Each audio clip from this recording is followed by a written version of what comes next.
The Kalamazoo Transformation Coalition was formed in June 2017 as a way to bring community members and nonprofit organizations together to collaborate, communicate, and cooperate in order to alleviate poverty in Kalamazoo.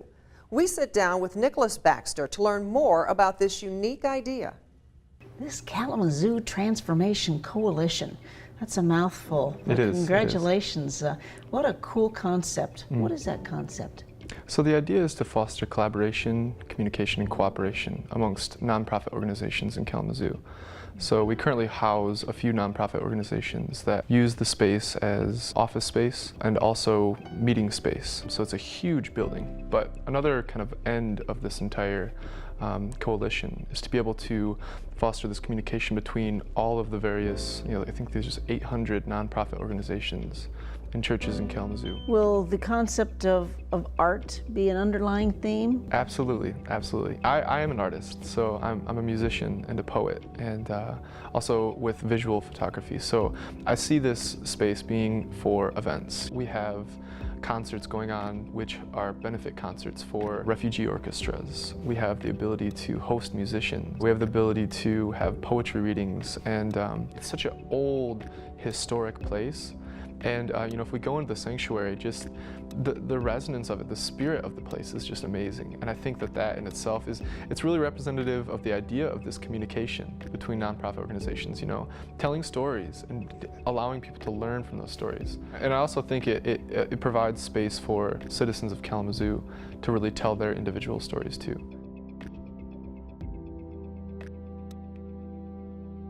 So here we are, the sanctuary, where things happen in a lot of different ways. But you use this, for events, benefits, and more? Yeah, so one of the ways in which I became associated with this coalition was to be able to find a space for refugee orchestra to play. And so we actually do benefit concerts for this amazing nonprofit organization in the area so they can maintain their space. Other ways in which it's used, they do the Sacred Music Festival here. So it's another nonprofit organization dedicated to sacred music around the world. And I think they've been in operation for 20 years or so. What's the sound like in here? Oh, it's amazing. It's absolutely amazing, yeah. And so this is one of the oldest sanctuaries in Kalamazoo. The church itself was built in 1836. And I mean, it's incredible. It really is. Let's dig a little bit into the deep theme, I think, that is being offered here, this theme of a social change, perhaps?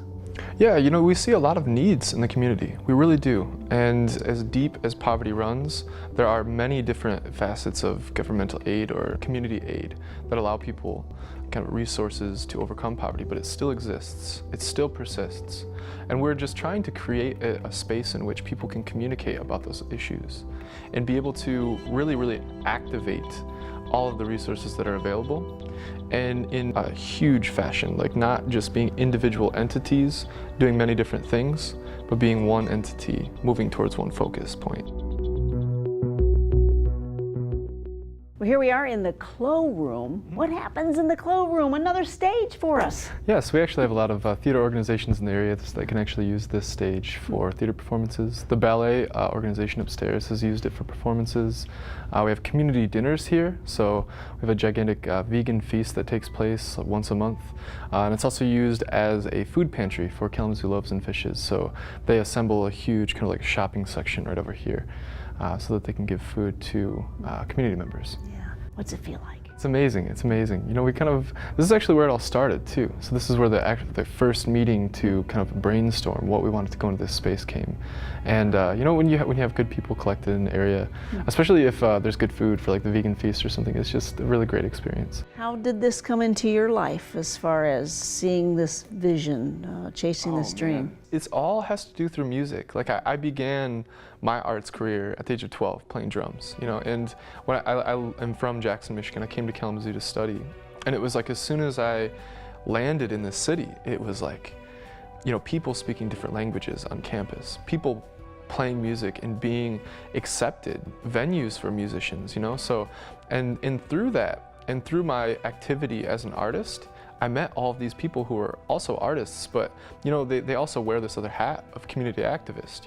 Using your art to be able to explain something or being able to educate people in an artistic fashion about things that are going on in the world. And it's just so inspirational to be able to see that and to watch these people on stage really kind of like tearing off layers of themselves, being able to express themselves. And also, during the day, going out and seeing them volunteering or working with foster youth. It's really through the inspiration of my artistic colleagues, in a way, that I really took it upon myself to act in this manner. I support the arts in Kalamazoo. Man, oh, wow, that's a loaded question. That really is. So, for kind of personal allegory, I've seen myself process trauma and tragedy through art. Like it's really transformed the way I look at the world because of the way in which I've been able to express myself.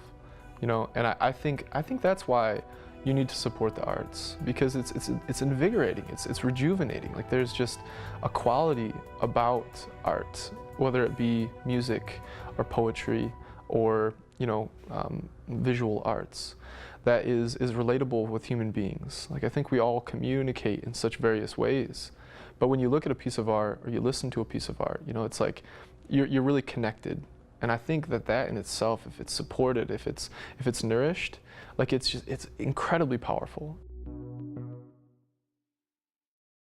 Support for Kalamazoo Lively Arts is provided by the Irving S. Gilmore Foundation, helping to build and enrich the cultural life of Greater Kalamazoo.